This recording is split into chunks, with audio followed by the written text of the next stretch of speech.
I'm Ashwin Vasavada, Deputy Project Scientist for the Mars Science Laboratory mission, and this is your Curiosity Rover Report. Curiosity has spent the last 2 months studying the first rocks that we can tie to the base of Mount Sharp, the 3-mile-high mountain in the center of Gale Crater. This is our first look at what the mountain's made of. We're now more sure than ever that we're going to learn a lot about the early history of Mars, its changing climate, and the potential for Mars to support life. To tell you why we were so excited, we have to go back a few months, when we were still a few miles away from Mount Sharp. At that point, our team started noticing distinct patterns in the rocks around us. There were tilted beds of sandstone, all facing south in the direction of Mount Sharp.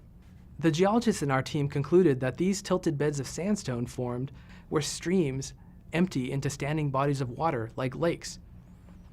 The sediments carried by the flowing water sink when they enter the lake, forming a sloped wall that slowly advances forward as sediment continues to fall.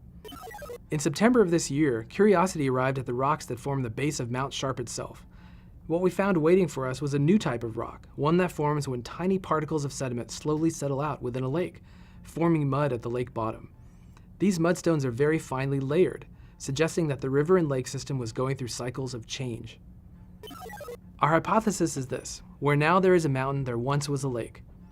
Over a span of perhaps millions of years, water flowed from the northern rim of Gale Crater towards the center, bringing sediment that slowly formed the lower layers of Mount Sharp. At any one time, the lake may only have been a few meters deep, just enough to form those sandstone deltas and thin layers of mud. But fluctuations in the water supply or the climate allowed this to happen over and over, slowly building up the mountain. Over the next few months, we'll continue to climb up the lower layers of Mount Sharp to see if our hypothesis for how it formed holds up. We'll also look at the chemistry of the rocks to see if the water that was once present would have been of the kind that could support microbial life if it ever was present. With only 30 vertical feet of the mountain behind us, we're sure there's a lot more to discover. I'm Ashwin Vasavada, and this has been your Curiosity Rover Report.